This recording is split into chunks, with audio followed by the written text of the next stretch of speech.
मित्रांनो, अबोली या मालिकेच्या आजच्या भागामध्ये अंकुश अबोलीकडे साडी देत यापुढे ती फाटलेली साडी नेसायची गरज नाही असं बोलतो व लगेच तिथून निघून जातो।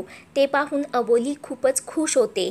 तर इकडे आजी अंकुशला तू पोलीस आहेस ना, मग खोटं का बोलतोस, तुला ती आवडते ना असं विचारते। त्यावर अंकुश आवडली म्हणून तर घरी घेऊन आलो ना असं बोलून जातो। तर सर्वजण धक्क्याने अंकुशकडे पाहतात। तेव्हा आजी मला पण अबोली खूप आवडते असं अंकुशला सांगते। त्यावर अंकुश मी अबोलीबद्दल बोलत नाही तर साडीबद्दल बोलत आहे। तिची साडी फाटली होती, तशीच घालून ती फिरत होती, ते बरं दिसतं का आजी, तू सकाळी बघितलंस ना ती साडी शिवत होती ते असं बोलतो। तेव्हा आजी रागाने अंकुश जवळ जाते व तुला काय करायचं, तिची साडी फाटू देत, तुला कोणी आणायला सांगितली होती का, तुला तर अबोली आवडत नाही ना, मग का आणलीस असं विचारते। तेव्हा दमयंती अगोदर बायकोची काळजी करायची आणि वरवर दाखवायचं की तसं काहीच नाही असा टोमणा अंकुशला मारते। तर काका साडी घेताना साहेबांची काय हालत झाली होती ते विचारू नका, त्यांचा बीपीच हाय झाला होता, गजरा घेताना तर खूप मजा आली होती असं सर्वांना सांगतात। तर अंकुश खूप लाजत असतो। त्यावर नीता अंकुशला तू साडी आणलीस खरी, परंतु ती अबोली नेसणार आहे का, कारण तिचे नखरे काय कमी नाही असं सांगते। तर तेवढ्यात अबोली अंकुशने दिलेली साडी घालून तिथे येते। तर अबोलीचं सौंदर्य पाहून अंकुश घायाळ होतो व प्रेमाने अबोलीकडेच पाहत राहतो। तेव्हा आजी माझी नातसून किती सुंदर दिसत आहे, गोने प्रेमाने दिली आणि बायकोने प्रेमाने नेसली, मग छानच दिसणार असं दमयंतीला टाळी देतच बोलते। ते पाहून नीताचा खूप जळफळाट होतो। तेव्हा नीता अंकुश जवळ जाते व खरंच अबोली खूप छान दिसत आहे, तुझं चॉईस पण खूप छान आहे, आता फक्त 28 दिवसच राहिले, तुला बायकोचे जे लाड करायचे असतील ते सगळे करून घे, कारण त्यानंतर डिवोर्स होणार आहे असं बोलून लगेच तिथून निघून जाते। अंकुशला मात्र नीताचा खूपच राग येतो। त्यानंतर दुसऱ्या दिवशी सकाळी अबोलीची आई पळतच प्रतापरावांकडे येते व लवकर उठा असं बोलते। तेव्हा प्रतापराव झोपेतच आभाळ कोसळलं का असं विचारतो। तेव्हा अबोलीची आई टीव्हीमध्ये सांगत आहेत की तुम्ही बांधलेली नवीन बिल्डिंग कोसळली आहे आणि बातम्यातही सांगत आहेत की कच्च्या मालामुळेच बिल्डिंग कोसळली आहे, त्यात खूप लोक मेले आहेत, कित्येक जण तर जखमी झालेत, सगळेजण तुमचंच नाव घेत आहेत असं सांगते। तेव्हा प्रतापराव धक्क्याने उठतो व कुठली बिल्डिंग पडली असं विचारतो। तेव्हा भावना टॉवर्स असं अबोलीची आई सांगते। तेव्हा प्रतापराव आम्ही बघतो काय करायचं ते, तुम्ही आमच्यासाठी चहा पाठवा असं सांगतो। त्यावर प्रमिला लोक मेलेत, आता बदनामी होणार, पोलीस केस होणार, मोर्चे निघणार, नेहमी काही ना काहीतरी होत असतं असं वैतागानेच बोलते। तेव्हा प्रतापराव लोकच मेलीत ना, आम्हाला काहीच फरक पडत नाही, कितीही मोठी केस झाली ना तर त्यातून आपण सही सलामत बाहेर पडू, तुम्ही फक्त चहा घेऊन या असं ओरडूनच सांगतो व कुणाला तरी लगेच फोन करतो। तर दुसरीकडे अंकुश ऑफिसला जाण्यासाठी निघतो। तेवढ्यात त्याला भोसलेंचा फोन येतो व भावना टॉवर्स कोसळल्याचं समजतं। तर अंकुश नाश्ता न करता अर्जंटमध्ये तिकडे जाण्यासाठी निघतो। तर अबोली विचार करू लागते। तर इकडे अंकुश पोलीस स्टेशनमध्ये येतो व आपल्या टीमला घेऊन घटनेच्या ठिकाणी जाण्यासाठी निघतो। तेव्हा साहेब अंकुशला ती केस इन्स्पेक्टर भोसलेंना देण्यासाठी सांगतात। त्यावर अंकुश ही केस तर माझ्या हद्दीतली आहे, मी सॉल्व करेन, तुम्ही काळजी करू नका, संध्याकाळपर्यंत तुम्हाला रिपोर्ट पाठवतो असं सरांना सांगतो। तेव्हा अंकुशचे सर सांगतात की तुझ्या कामाबद्दल मला तिळमात्रही शंका नाही, परंतु केसमध्ये नातं आलं ना तर गडबड होऊ शकते।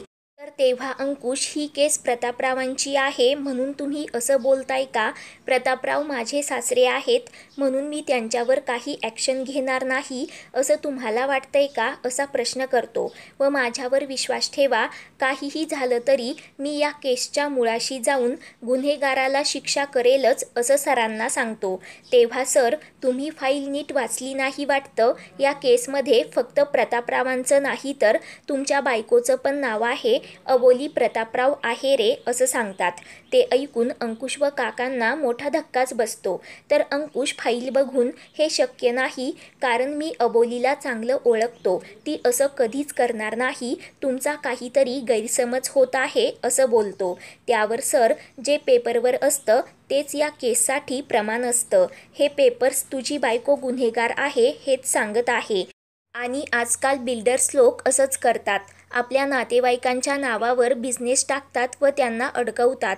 तू या केसपासून लांबच राहा, कारण वेळ आली तर तुला तुझ्या बायकोला सुद्धा अरेस्ट करावं लागेल आणि ते तुझ्यासाठी अवघड होऊन बसेल. म्हणूनच मी ही केस भोसलेंना देत आहे. त्यावर अंकुश नकार देत, काहीही झालं तरी ही केस मीच हँडल करणार. मग त्यात माझी बायको किंवा आई असली तरी चालेल. गुन्हेगाराला शिक्षा तर होणारच, कारण आजपर्यंत माझ्या कर्तव्याच्या आड कधीही माझी नाती आली नाही आणि यापुढेही येणार नाही, कारण माझ्यासाठी आधी खाकी मग बाकी असं बोलतो. तेव्हा सर, माझा तुझ्यावर पूर्ण विश्वास आहे असं बोलून अंकुशचं कौतुक करतात. तर दुसरीकडे आजी अबोलीसाठी चहा घेऊन येते व खरंच रमाची साडी तुझ्याकडून जळली का असं विचारते. तेव्हा अबोली, ती साडी अगोदरच जळली होती, मी नीताताईंना अगोदरच दाखवली होती असं आजीला सांगते. तेव्हा नीता खूप कपटी आहे, तुझ्या वाईटावरच ती उठली आहे असं आजी बोलते. व माझ्याकडे एक युक्ती आहे, कोपऱ्यावर एक लॉन्ड्री आहे, तिथे ती साडी घेऊन जा, तिला रफू करून घेऊन ये असं सांगते. ते ऐकून अबोली खूपच खुश होते.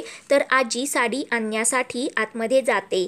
तर इकडे शरद नीताला सांगतो, त्या अबोलीच्या आयुष्याची घडी आता विस्कळत आहे.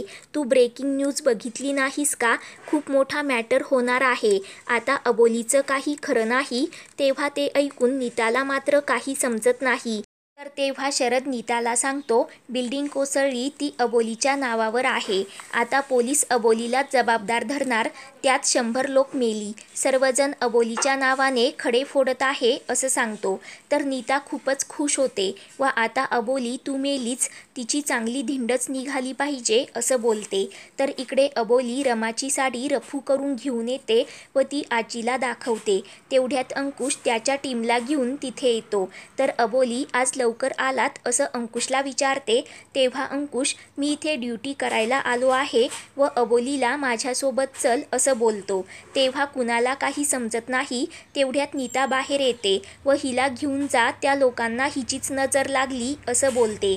तेव्हा घडलेला सर्व प्रकार नीता सर्वांना सांगते.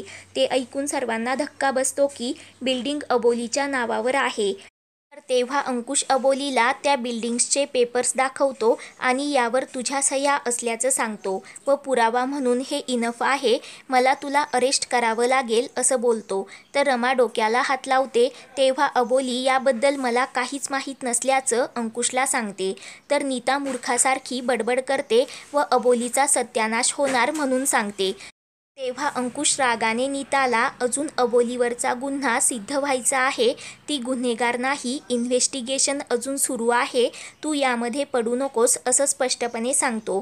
तेव्हा आजी अबोलीला, घाबरू नकोस, देव सर्व पाहत आहे असं बोलते.